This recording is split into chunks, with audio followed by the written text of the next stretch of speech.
Welcome to the last YouTube video of Mpai 600. So welcome to the end of the course. Welcome to the end of, for most of you, your first course here at Georgetown University. So congratulations. I want to do is I'm going to cover the job talks in this week's Adobe Connect or Zoom sessions. But I want to I know some people can't make the Zoom sessions because of time zones and people want to listen at least to the job talk. So I want to at least put the job talk out there, and then you guys can watch it. And if you have questions and you can make it, please we can open it up at that time. But before I get to that, I just want to again congratulate you on the end of the course and discuss hopefully what you've taken away. And again, hopefully you have an understanding of the intelligence process. And that's one of the goals of this first day. The case studies that we used talked about that process or illustrated those processes, but hopefully you understand the collection cycle, the signal, the different intelligence disciplines, how they play out in a scenario, and how you can analyze future incidents going forward. And this is applicable, again, whether we have another hacking on our elections or whether we have gang criminal activity, MS-13 activity in your local jurisdiction. Those same processes are applicable. So again, we went over intel, we went over intelligence failures, we went over different historical case studies, Pearl Harbor, Yom Kippur War, and illustrated how smart, sophisticated people still make sometimes egregious errors. And I'll let you decide whether these errors are based on accidents, miscalculations, incompetence, or even just criminal behavior. So we talked about 9/11, Iraq WMD, and the intelligence reform process, and then we shifted to the last third of the course, which kind of broke down intelligence to various levels that you guys are going to study further, whether it's on the business side, whether it's on the counterterrorism side, or whether it's on the criminal intelligence side. And the purpose of that was to at least give you a baseline for all of those different functions that are out there as well as that are applicable to this program. So I hope you took that away from this course. And as we move forward, I think everyone here was judgmental on our contemporary, or not our contemporaries, but on past issues of Yom Kippur War and the Pearl Harbor commanders. And that's good, and that's kind of the course is kind of set up to be that way. But we're experiencing intelligence failures right now. There's going to be a cyber attack, probably a catastrophic cyber attack against our critical infrastructure. There's plenty of warnings out there. You can probably cite a lot of reports after the fact, and there's going to be plenty of intelligence that shows it. But I can guarantee you, will have not done our due diligence before that happens. And the question is, why? There's going to probably be an attack on our 2020 election. But we've done very little to harden our election infrastructure to prevent that. Why? Are the same pathologies that happened at Pearl Harbor, Yom Kippur War still applicable now? In fact, I might be teaching this course 5 years from now, and I might have a case study about the 2020 election. Who knows? But again, we've judged people in the past, but we might not have learned our lessons as we go forward. And that's kind of, if not to end on a negative note, maybe one of the key takeaways from this course. So moving on, jobs. I know one of the reasons you're in this program, for the education, you're in it for the credential, but I think most people, especially a professional program, are trying to advance in their careers, whether it's in the private sector, public sector, local law enforcement, and what have you. And I think you're owed a decent shot at advancement. I think that's what you should get with your tuition. And I also think you're owed me. I should be a resource for you from here on in. Feel free to link in with me. Feel free to grab coffee if you're in the DC area or at the Pentagon. Feel free to, if you want to have a phone call and talk about careers. With your tuition dollars, you do get me as a resource. That's the way at least I feel. So please keep that in mind, again, going forward. Don't hesitate to call me. I did have a couple of questions, so I just want to talk to these points for the job talk. I did have a couple of people talk about military transitions, so I want to address that. So here's a top 10 military transition topics. And I've worked with people from lowly ranked, high ranked, low skilled, highly skilled, wounded warriors, colonels, sergeant major, privates, and everything in between. And here are my observations I think people do wrong when they leave the military. And I'd also say if you're not in the military, these lessons are probably applicable to you as well. Particularly if you're a brand new college graduate or you're coming out of a different type of work environment. So factor in everything. If you're in the military, you have this thing called basic allowance for housing, you get free medical. You'd be amazed how many people don't understand, well, one, you make a lot of money when you throw in these benefits, and don't understand how to calculate their salary based on these benefits as well. So make sure when you transition out, factor in everything. Don't copy and paste your officer evaluation report bullets. Don't copy and paste your fitness reports or NCOER bullets. No one's going to care about how much property you are accountable for. I see that bullet all the time. No one really cares. What I think would care was I was the best lieutenant in my squadron, or I was the best platoon leader in my battalion. Those quantifiable data points do mean something. And I would make sure that you highlight those in your OER or your resume going forward. I would get a professional niche resume writer. Sometimes in the intelligence field, defense contractors, there's buzzwords and little ways to write a resume, especially if you're going for a federal position. That you get a professional to do it. It cost me about $250, $300 for me to do it, and then I do it on my own going forward. But get someone professional to do it. It helps, especially for those niche jobs. Know when to have formalities and know when not to have formalities. Don't expect to be treated like the Queen of England. This is applicable to those colonels, sergeant majors out there who've probably spent a good portion of their time ordering people around or having certain people at their beck and call, and they can't do anything on their own. I worked at a company, the CEO didn't even have his own secretary. People expect you to do your own thing in the real world, and they don't expect, no one's going to call you sir or ma'am or care about your rank. That's all water under the bridge. Understand benefits.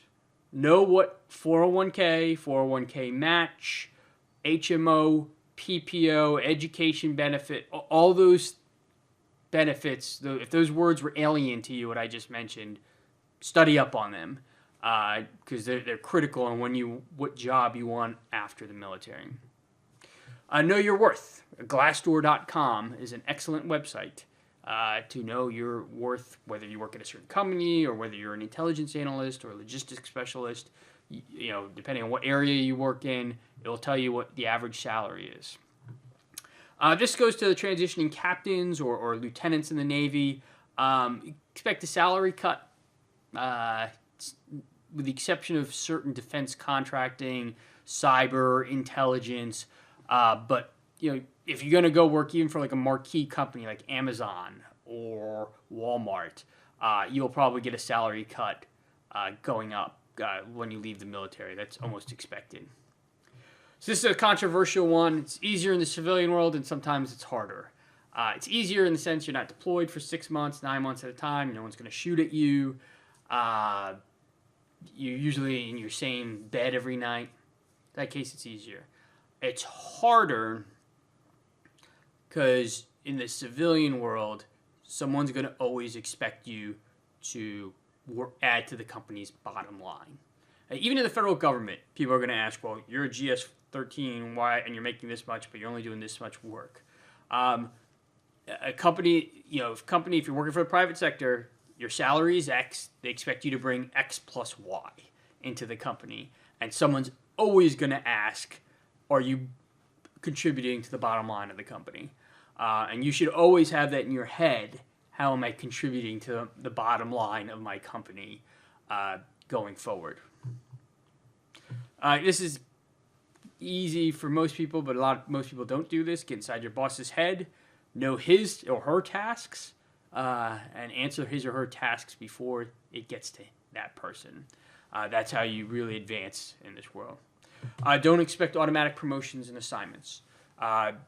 In the military, after 5 years promoted to sergeant, after 10 years promoted to this rank, after 15 years for officers promoted to colonel or major, and you go before a board and you're assigned that. That's not how the civilian works. In fact, I will tell you right now, to advance in a civilian career, you have to change jobs. In the federal government, even in the private sector. It used to be where you worked at the same company, you moved up a ladder. Well, that ladder is now more of a, move up like this, move up in an industry, not just in one company.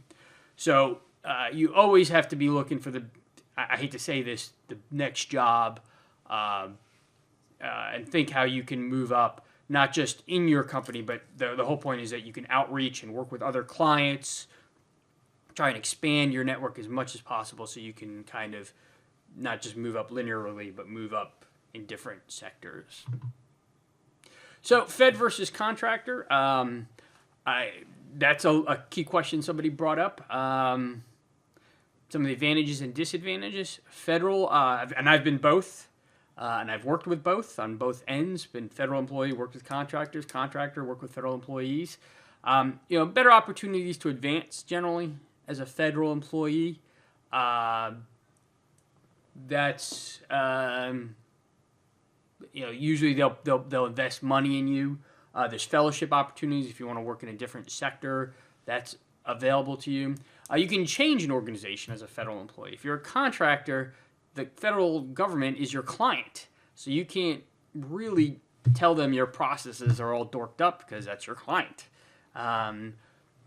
So you can actually advance and make sure that the organization is better suited. Disadvantages, furlough.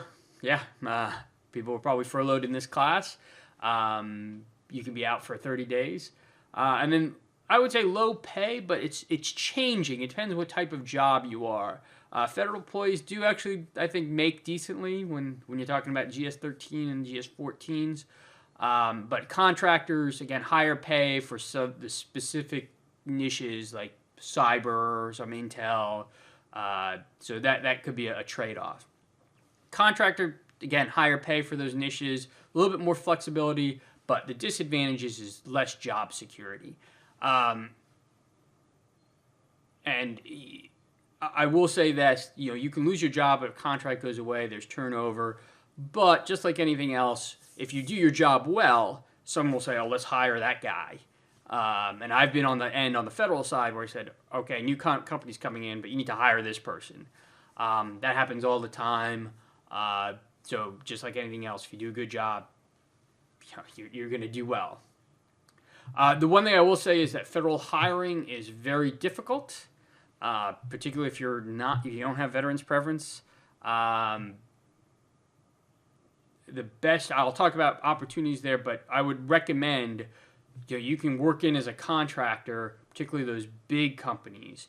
Use the Georgetown network, and there's a lot of Georgetown alumni out here in the D.C. area that might work at Booz Allen or BAE Systems or SAIC, and network that way. Use use the Georgetown connection. That's what you're paying for. I can't speak for everyone, but I've had people on LinkedIn look me up from my undergraduate school and just say, "Hey, I'm looking to break into the intelligence community or what have you," and I'll sit down and have coffee with them. I don't know if everyone's that nice, but I can guarantee you, if you approach it really well in a very respectful letter, and you say you have an alumni connection with someone from Georgetown, 6 times out of 10 they'll at least take a phone call with you. So just keep that in mind going forward. USA Jobs resume. The key thing is if you are going the USA Jobs route, make sure your federal resume should be thick. Words and not quite bullet points, but pages and words. If you work in the private sector, your resume shouldn't be more than 2 pages. Even then, that's a little bit much. But mine is like 6 or 7 pages for a federal resume. So interviews. I've interviewed hundreds of people, or I don't want to say hundreds. I've interviewed dozens of people, but I've been on dozens of interviews. So I've seen it on both sides of the table. And I would market your degree. Don't just say you went to Georgetown, but you'd say, along with my master's degree, I also have operational experience. And you could bring those two halves together in your interview. And that's a good answer if someone asks, why should I hire you? Or what do you bring that the other 8 people didn't have to the company? Oftentimes you have people who did not check the website. That's a given. You'd be surprised how many people are too informal. People show up late. They don't show up in proper, what I could consider business attire. Hey, Rowan. Good job, Rowan. People using first names. That happens a lot. And you did not explain how to be value added to a company. How are you going to improve sales or improve marketing or improve processes? Always have that in the back of your head. Always have a question in the back of your head. In fact, have this question in the back of your head. Sir or ma'am, what do you want me to accomplish in my first 30 days? What do you want me to accomplish in my first 90 days? What do you want me to accomplish in my first year? That question would impress somebody because it shows you want to hit the ground running. You'd be amazed how many people don't have a question, or their question is stupid, like, what's the policy on parking, in the basement, or what's, do I have a big desk? I get some kind of weird questions like that. Always have the question be what I can do for you.